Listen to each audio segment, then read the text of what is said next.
Chemical coordination and integration में next topic आज का होगा आपका थाइमस। थाइमस ये आज का टॉपिक होगा आपका। थाइमस एक शॉर्ट टॉपिक है, इसमें ज़्यादा आपका इंफॉर्मेशन नहीं है बट इम्पॉर्टेंट टॉपिक है ये। और thymus is a also part of lymphatic system as well as endocrine system. ठीक है, मतलब थाइमस जो होगा वो एंडोक्राइन सिस्टम में भी आएगा। ठीक है, जो कि आपका चैप्टर है केमिकल कोऑर्डिनेशन एंड इंटीग्रेशन। ठीक है, इसी को आप क्या बोलते हैं, एंडोक्राइन सिस्टम बोलते हैं। और इसके साथ साथ ये आएगा कहाँ पे, ये आएगा लिम्फेटिक सिस्टम में।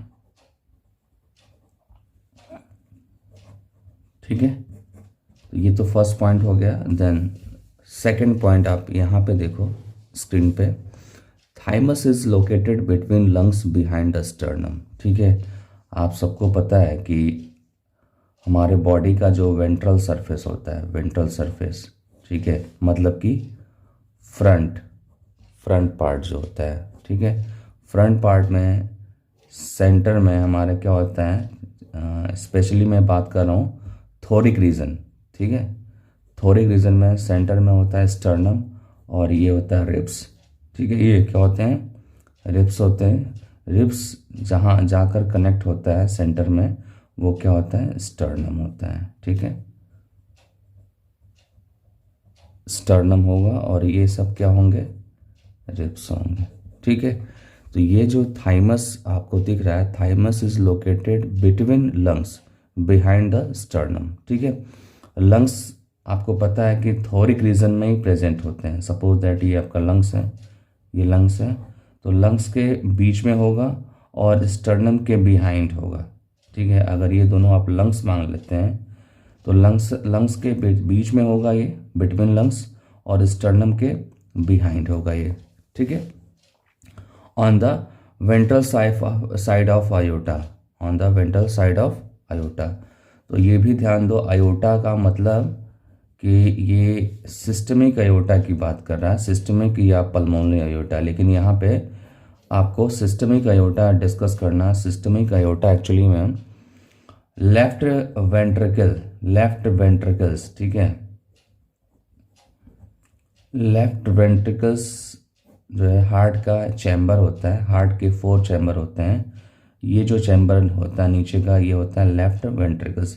लेफ्ट वेंट्रिकल से आयोटा अराइज होता है। ठीक है, आयोटा अराइज होता है। आपने अगर बॉडी फ्लूइड एंड सर्कुलेशन में मेरा लेक्चर देखा होगा तो मैंने वहाँ पे सिस्टमिक आयोटा डिस्कस किया है और वही आयोटा यहाँ पे डिस्कस है। ठीक है, तो आपको जब भी थाइमस की पोजीशन बतानी होगी तो आपको ध्यान देना है स्टर्नम को, आपको ध्यान देना है लंग्स को, और ध्यान देना है आयोटा को। इन तीनों के बेसिस पे आप थाइमस की पोजीशन डिस्कस कर सकते हैं। ठीक है, एक बार फिर से रीड कर देता हूँ मैं। स्टर्नम के बिहाइंड होगा, ठीक है, स्टर्नम के बिहाइंड होगा और लंग्स के बीच में होगा। ठीक है, the thymus is located between lungs behind the sternum on the ventral side of iota, iota के वेंट्रल साइड में ये सारी पोजीशन होगी। ठीक है, अब आते हैं नेक्स्ट पॉइंट पे। It is a soft pinkish bilobed mass of lymphoid tissue.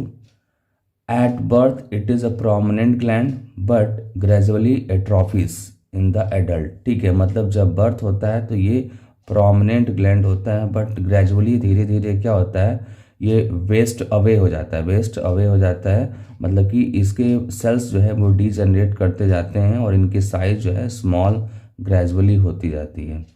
ठीक है, देन नेक्स्ट पॉइंट है thymus play a major role in the peptide of immune system. ठीक है, मैंने स्टार्टिंग में डिस्कस किया था कि थाइमस क्या होता है, लिम्फेटिक सिस्टम का पार्ट होता है। मैंने यहाँ पे आपको बताया था कि थाइमस जो है वो लिम्फेटिक सिस्टम का पार्ट है और लिम्फेटिक सिस्टम को ही आप क्या बोलते हैं, इम्यून सिस्टम बोलते हैं। क्या बोलते हैं आप, immune system.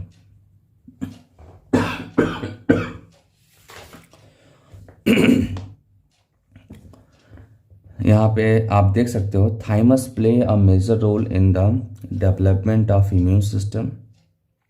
Its secret peptide hormones. ठीक है, यहाँ से क्या सीक्रेट होता है?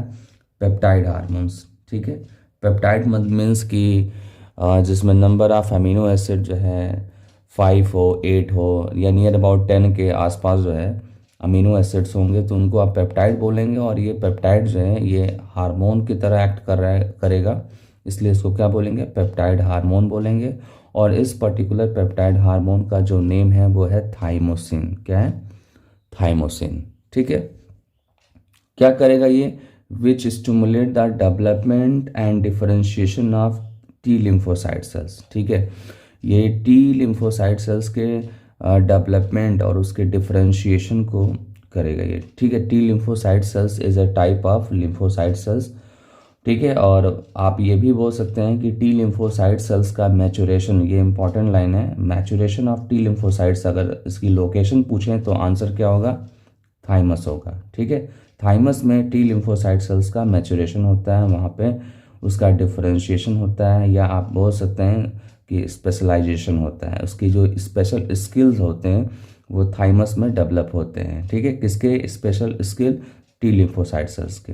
ठीक है, इसके साथ साथ इसका फंक्शन भी यहाँ डिस्कस है टी लिम्फोसाइट सेल्स का।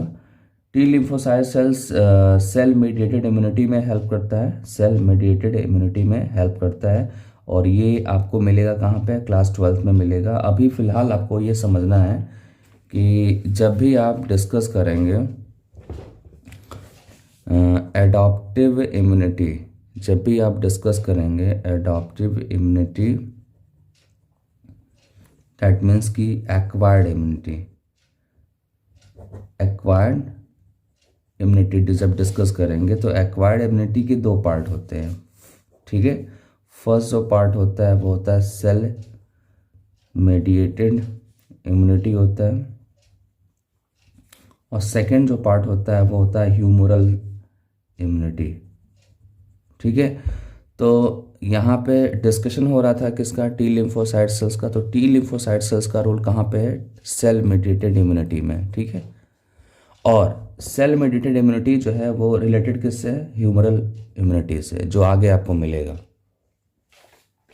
ठीक है, तो आप देख सकते हैं which provide cell mediated immunity thus increasing resistance to infection.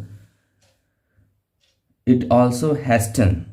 ठीक है, ध्यान देना है, it also hastens. Hastens means होता है आपका बिफोर ऑन टाइम। ठीक है, मतलब कि जो रियल टाइम है उससे थोड़ा पहले, बिफोर। ठीक है, it also hasten the attainment of sexual maturity, मतलब कि सेक्शुअल मैच्योरिटी थोड़ा पहले आ जाता है। ठीक है ना।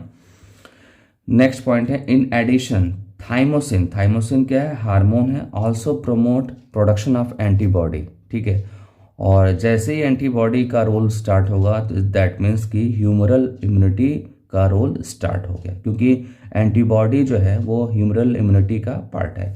आप यहाँ पे देख सकते हैं antibodies to provide humoral immunity. ठीक है, मैंने पहले भी बताया था कि ये सेल मीडिएटेड के साथ साथ ह्यूमरल इम्यूनिटी में भी पार्टिसिपेट करेगा, क्योंकि जो सेल मेडिएटेड इम्यूनिटी है वो को-स्टिमुलेटरी सिग्नल्स प्रोवाइड करता है ह्यूमरल इम्यूनिटी को।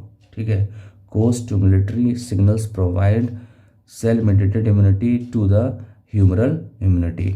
ठीक है, यहाँ पे ये ध्यान देना है आपको कि जो आपका थाइमोसिन है, ये थाइमोसिन डायरेक्टली जो है सेल मेडिएटेड इम्यूनिटी को भी मतलब इंक्रीज कर रहा है या उसको सपोर्ट कर रहा है, और as well as humoral immunity को भी ये सपोर्ट कर रहा है। ठीक है ना। और जब आप सेल मेडिएटेड और ह्यूमरल को आपस में कोरिलेट करेंगे तो मैंने पहले भी बताया कि सेल मेडिएटेड इटसेल्फ जो है ह्यूमरल इम्यूनिटी को को-स्टिमुलेटरी सिग्नल प्रोवाइड करता है। ठीक है, तो जब डिस्कशन करेंगे तो ध्यान देंगे कि दो लेवल पर डिस्कशन होगा। एक होगा सेल मेडिएटेड इम्यूनिटी और ह्यूमरल इम्यूनिटी की कनेक्टिविटी पे, और दूसरा जो लेवल होगा डिस्कशन का वो होगा थाइमोसिन लेवल पे। ठीक है, थाइमोसिन जो है थाइमस से प्रोड्यूस हो रहा है, और thymus itself cell mediated immunity को भी हेल्प कर रहा है, और एज वेल एज आप देखो यहाँ पे थाइमोसिन यहाँ भी हेल्प कर रहा है। ठीक है ना। In addition thymosin also promote production of antibody to provide humoral immunity. ठीक है, तो जब भी डिस्कस करेंगे तो ये ध्यान देंगे कि कैसे सेंटेंस दिया गया है। सेंटेंस थाइमोसिन लेवल पर दिया गया है या ओनली सेल मेडिएटेड इम्यूनिटी और ह्यूमरल इम्यूनिटी के बीच में कनेक्टिविटी दिया गया है। ठीक है, तो दोनों लेवल पर आप डिस्कस करेंगे यहाँ पे। ठीक है, next point, thymus is degenerated in old individuals resulting in decreased production of thymosins. ठीक है, थाइमोसिन्स जो है ये क्या होता है, ओल्ड स्टेज में डीजनरेट करते जाते हैं। ठीक है, और जिसके वजह से क्या होता है, थाइमोसिन का प्रोडक्शन भी डिक्रीज होता जाता है। ठीक है, as a result the immune response of old person becomes weak. ठीक है, और इसी वजह से क्या होता है कि ओल्ड पर्सन के अंदर जो है इम्यूनिटी जो है वो वीक हो जाती है। ठीक है, ये इंपॉर्टेंट पॉइंट है।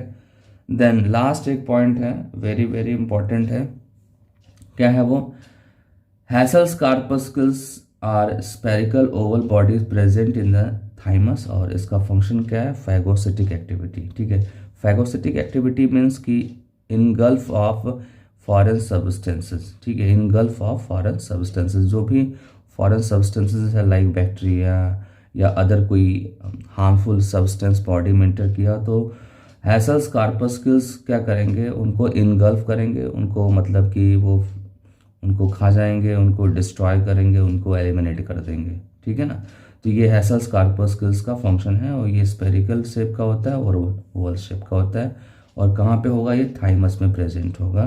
फंक्शन क्या है, फैगोसिटिक फंक्शन इसका है। ठीक है, तो ये आपका थाइमस टॉपिक फिनिश हो गया। अब इसके बाद से हम डिस्कस करेंगे एड्रेनल ग्लैंड्स।